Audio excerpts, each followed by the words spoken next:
Welcome to Break the Chains with Jess and Jack Haynes. And welcome back to Break the Chains. Thank you so much for being with us today. I am extremely excited about today. I, of course, am one of your hosts, Jack Haynes, and this is Jess Haynes. Thank you very much. I can't ever say it. I have to sing it. That's me. So. That's everything. Yeah, she sings it everything. I sing all the time, everywhere. You know those people that no matter what's going on, they have a song about it and they sing it and it gets really annoying? That's not her. What? She sings it. It never gets annoying. Oh, good save. Yeah, right. Let me sing. It gets annoying very quickly, but that's because I never sing the words right. Let's talk about this. Let's talk about this person here. All right, we are very excited about our guest today, Yes. and I'm excited that this is our first opportunity to sit in the same room with someone. I know. Thank you, COVID. Right. Exactly. So I'm just going to go ahead and ask you to introduce yourself. All right. I am Ashlee Bourne. Some people know me as Sunshine Avocado Ashlee. I am a holistic health coach.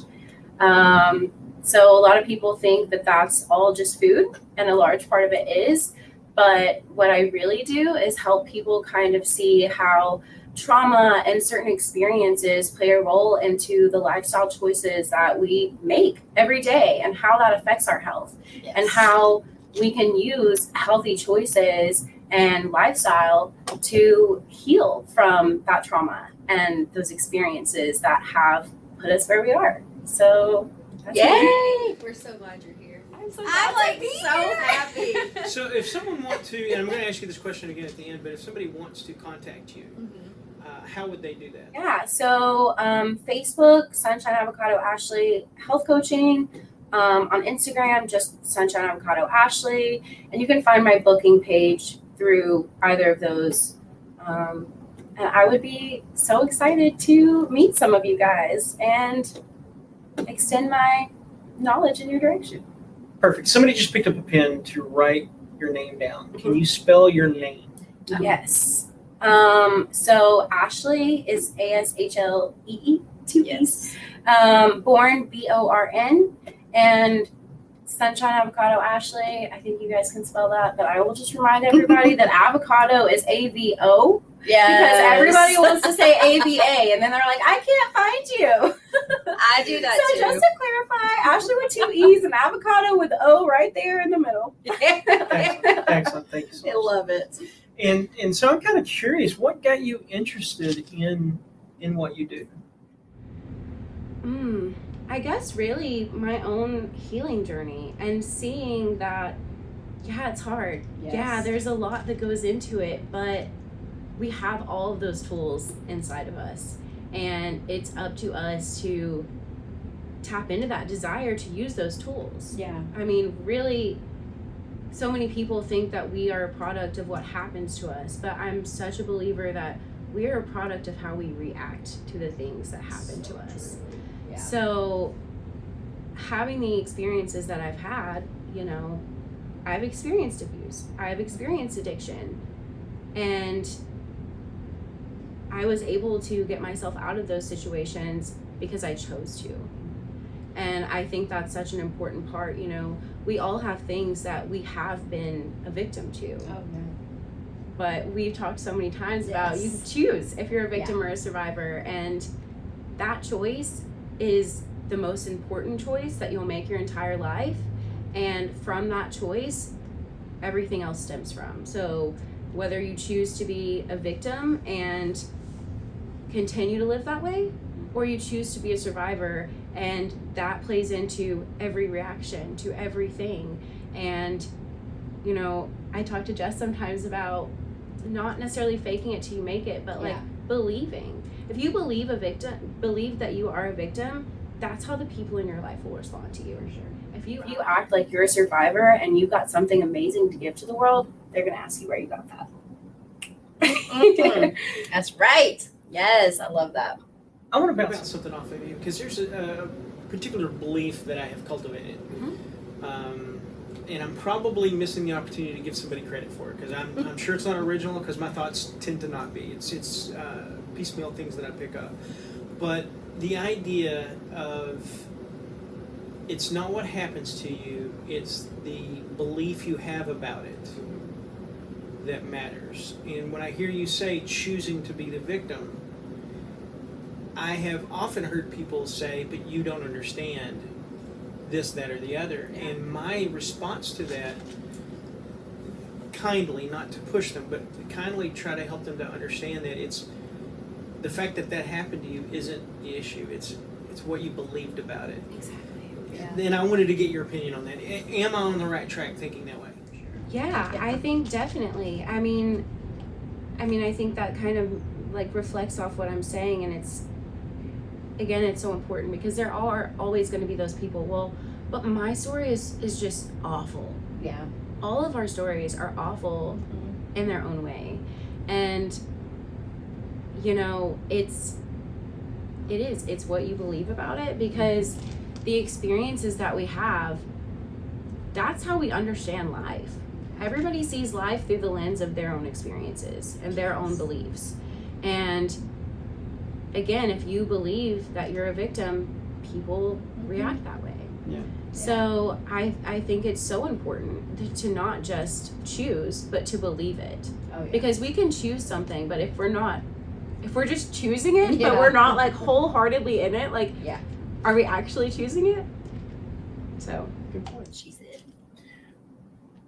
Feel free to ask any question anymore. I tend to run the interview portion because It's I have a fine. history in it, Yeah. but I'm not trying to take over. I'm always like the Um, cheerleader involved. Like, yes. I want to share with you this before I ask any more questions, and that is, first of all, ask, are you comfortable having the rest of this conversation with me in the room? Because if you're not, I can leave. 100%. If at any point you change your mind, you don't even have to ask me. You point to the door and I'm gone. Exactly. Exactly. So- That joke was not it. You're no longer welcome, sir. At the same time, if I ask you a question or she asks you Yeah. a question that you're not comfortable answering, you don't owe us an explanation. You can just say pass. Right. But what comes to mind for me right now is the fact that somebody is listening to you who has the exact same story, give or take, that you have, and they don't realize it. And what they're thinking of themselves right now is, it's easy for her to say those things. Yeah. But what I want them to hear is that it's not easy for anybody.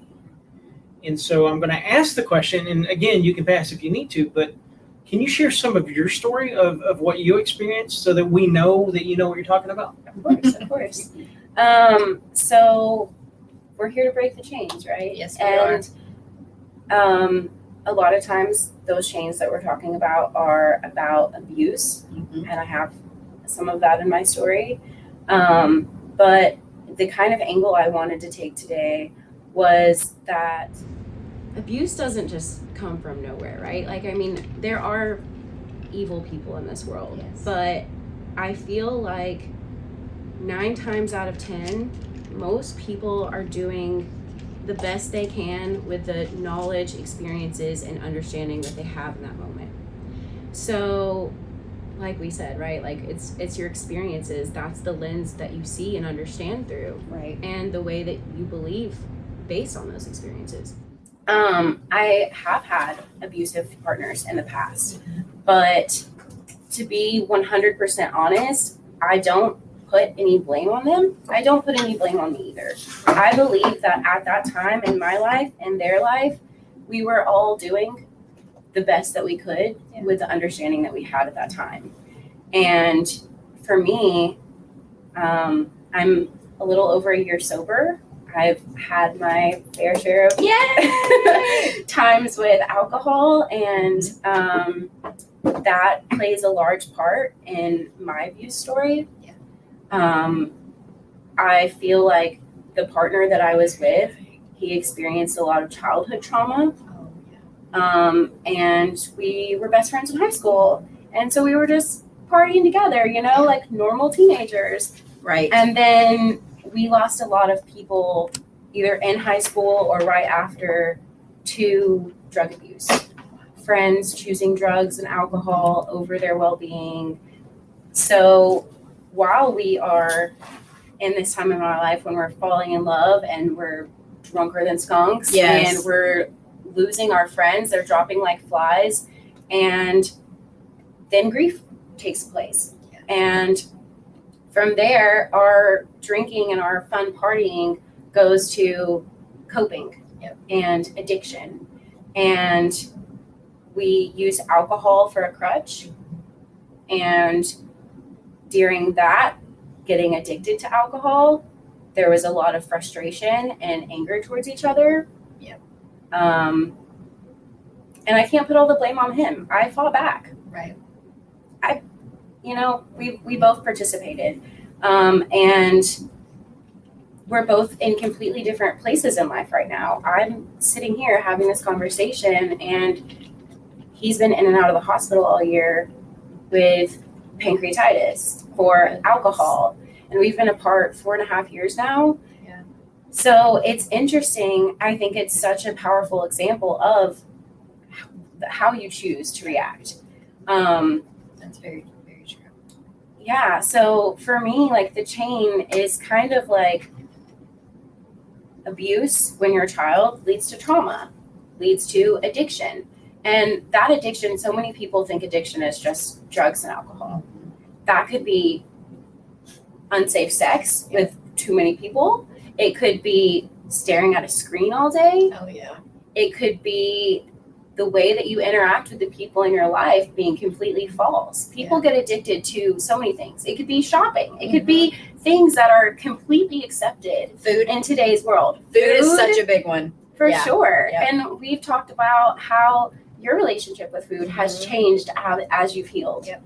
And so, that goes back to what I do and helping people see how their relationship with food or exercise stems from their trauma and their need to feel safe. Yep.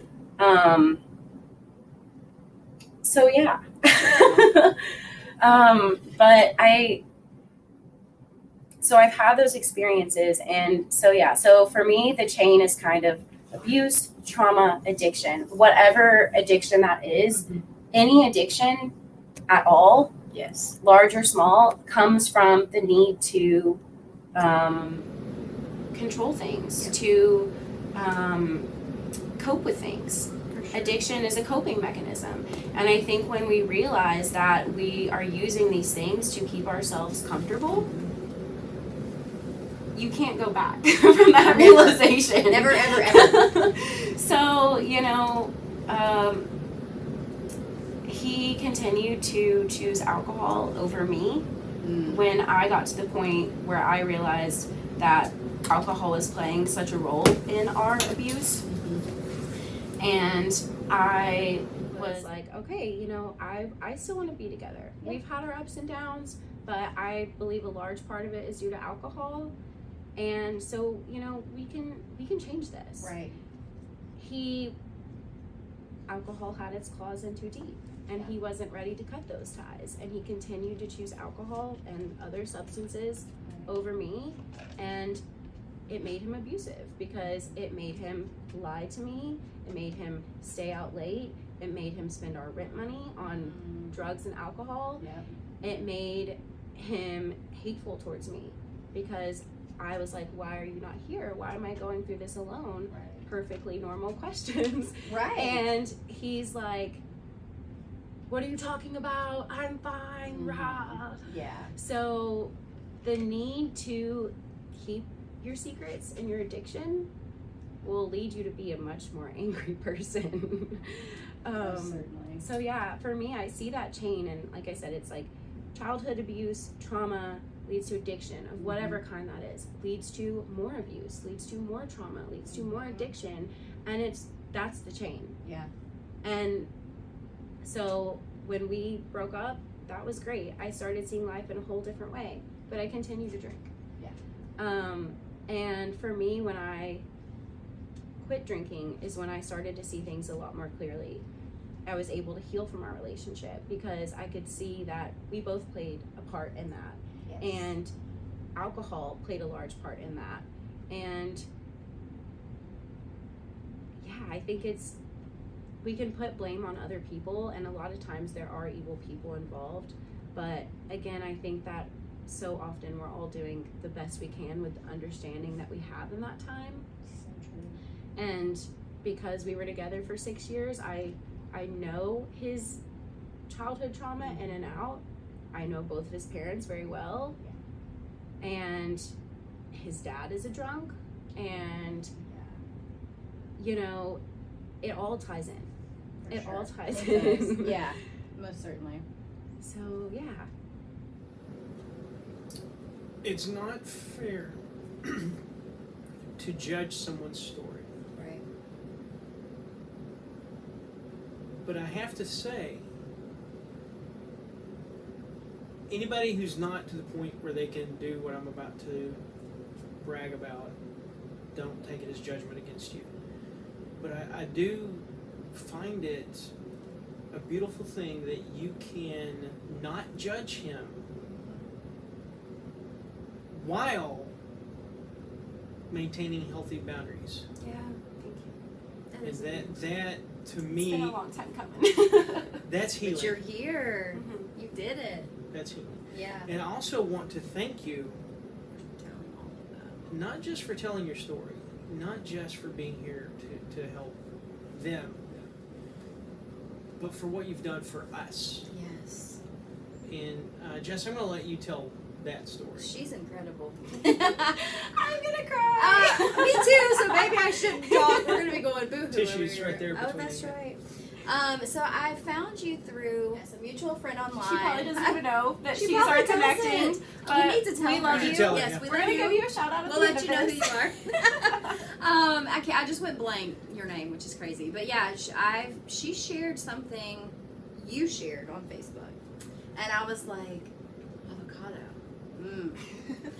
Because let's be real, I love avocados, right? If you know me. And Speaking what of you addictions. said, yeah, I might be addicted. Just a little bit. But yeah, so Avocado is a healthy coping Oh. mechanism. It's well, okay. good because I eat it every day. Probably will eat it today when we go to lunch. Anyway, so I saw something you had posted and it just really resonated with me, and I was like, I gotta talk to this woman. And this was not how long? 9 months ago? Almost a year. Yeah, It was we've last been. September. Yeah. Wow. Anyway, she's not just like she said a health coach. You have helped me like here, more than here. I don't know. It's pretty equal, right? Wouldn't you say? Because I mean, it all ties in, you know. Yeah. See, I'm getting sad. I'm like, oh my gosh. If you guys knew me 9 months ago, you wouldn't. This is a different person. Like, she has helped transform my life, helped me realize my worth, my value, and, you know, I had put a lot of my trauma and sadness in food, even as a child. Like, I started doing that. And I didn't realize that I had started. But I looked back, and a lot of this came to the surface when we started working together, that at age 10, I used to sneak food. Like, Mom would hide food from me, and I'd, at night, go down and eat, like, 5 candy bars. Like, it was because I couldn't have it. It was this obsession that I had to have it. And so now you know, you can ask Jack. My eating is totally different than it ever used to be, because now it's like, okay, I just need to eat this for nutrients, not like I gotta eat junk. And like, we can still eat food for enjoyment. Of course, But yes.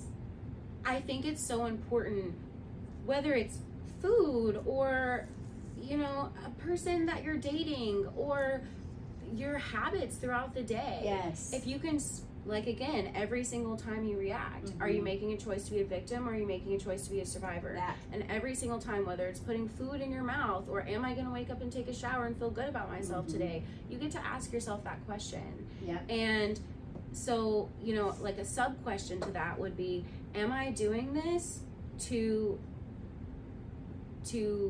be a healthy person, or am I doing this to keep myself comfortable where I am? Exactly. Yep. And there's days where I can see myself going back.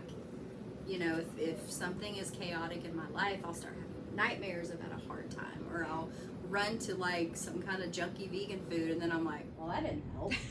Like, why'd I do that? And I think we've talked before too about how sometimes the question is the most important part. Yes. I've confessed to you before, like, and I Oh, think yeah? transparency is so important It is. because just reminding ourselves that we're all human, and when we share our humanness, we give other people permission to be human. Yes. But, you know, I still have my moments where I ask myself the question, and the answer is, do I need this vegan strawberry mochi at 1 a.m? Is that making me the healthiest person? No. But am I using it as a coping mechanism?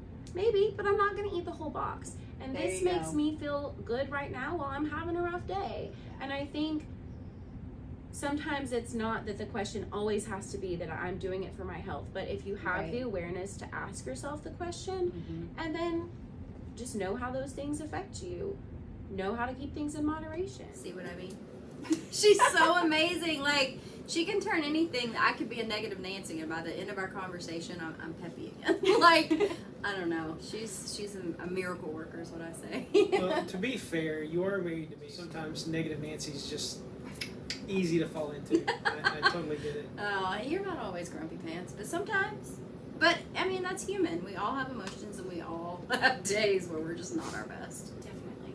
And you know, having a life coach or a mentor is so important. Because I don't know how to explain what it does. I need some words here, guys. But it keeps you like balanced, I guess, is the best way I can describe that. Because before Ashlee and I crossed paths, I was doing the work on my own, but I needed an extra push. And she helped push me, and she stuck with me. And Forever. I also think it's important that Jess helps people. Yeah. You know, I help people. Mm-hmm. We have people that we go to, and this is Jess's people. This is my people. And so if you're looking for somebody that's really good at helping you understand why you make the choices you do so that you can decide Mm-hmm. to make a different choice or not. For sure. And it's all guilt and judgment free.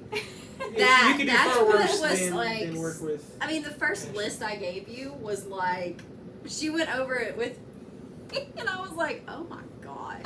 Like, it was pretty long. I had these huge things, and I feel like we busted through them.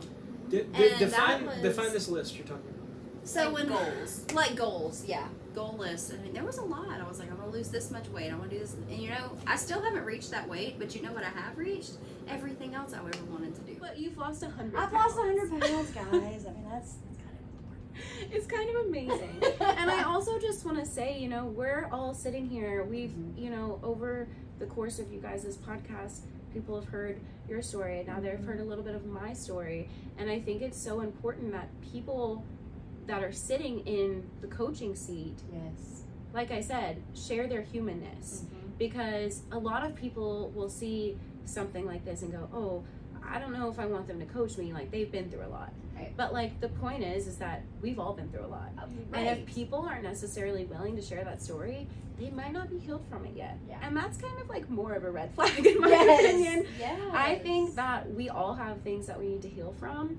And I see so many people in my life that are very well-meaning people. They have hearts of gold, but they have not healed themselves. And they are so focused on helping everyone around them and not themselves. Right. And let's just be honest, that's another addiction right there. It is. Helping other people before you help yourself. And a lot of people will think, well, that's just what I'm here to do. I've got to help them first. And until you have done the healing yourself, Yes. there's not much you have to offer those people. Right. And I once heard a quote, and I can't remember who it was by, but it said, something along the lines of, anytime you are offering advice to someone in your life, it is what you need to hear. Oh my God. That's So I think that, you know, good. we're all just a reflection Yeah. of each other. And the things, like we said, we see things through our own experiences. So that plays into this as well. You know, when you're looking at people, you're not seeing them through their experiences. You're seeing them through your experiences, which makes Yes. their experience in this moment a reflection of what you're going through, which is why I love being a coach, because I'm constantly learning from you guys as well. I mean, we'll be having a session and you'll have a breakthrough and I'm like, oh my gosh. Like, Yes. so- It's the best moment. I know. It's Magic. like, it is. It's very magical. Because you don't expect that to happen, and then it can. You know, you don't go into any session with any expectations because you just don't know what's And going to every time I'm like, this is the crack of being a coach. Like, this is what Yes. we're here for. Like, when we Yes. have these moments, like, I am so passionate about what I do. And I get so excited when people have breakthroughs, and I'm like, this is what we're here for. And again, it's always a reflection in some way or another. So cool. I love that. Excellent. Thank you. Yes. So, 2 more questions. How do people reach you? Okay. Oh yeah. So again, you guys can reach me on Facebook, Sunshine Avocado Ashlee Health Coaching, Ashlee with 2 E's, Avocado with an O. And on Instagram, Sunshine Avocado Ashlee. I would be so excited to meet you guys and get to know you a little more. So You will not regret it. Excellent. And our last question is always, what would you like to leave our audience with? So, you know, I think most of the listeners here are coming to learn a little bit about how to get out of abusive situations. And so to kind of, I guess, reflect on what I've shared so far, I think that we all play a part. And again, it's about that choice of victim or survivor. And so I'm not just saying up and leave, because that's not safe all the time. But when you make the choice, things will change. Whether you choose to make things healthier with that person or do what you need to do and leave, I think that abuse will be present in a relationship as long as one or both people are not healed. Even if the abuser goes and does the work to heal themselves, if the person in the victim spot does not heal, abuse will continue to happen. So obviously that's not saying it's your fault for being a victim, but we are all responsible for our own situations. Can you help what happens to you? Not necessarily, but again, it's all about that reaction. So if you find yourself in a situation that is not where you would like to be anymore, it's up to you to put those shoes on and leave, girl. And you know, again, whether it's leaving or if you're in in a relationship with somebody that you feel like there's hope, I think it's just, whether you're going to be with that person or not, you've got to do the healing. Because even if you're not in a relationship, if you're not healed, you are going to find yourself in abusive patterns with yourself, like the addiction that we talked about. So I think whether it's one or both parties, like, there has to be healing involved, or there will continue to be abuse of some nature. Very good. Thank you so much for being with us today. Thank you guys it for has been a having pleasure. I'm glad to finally get to be in a room with you. I know. I feel like we've known her our whole life, though. I walked in and I was like, oh, it's like I'm at my family's house. She's like, what's up, fam? just the part of our life that matters. So, but thank you so much for being with us for Break the Chains, and we look forward to seeing you again next week. Yes. Bye, guys.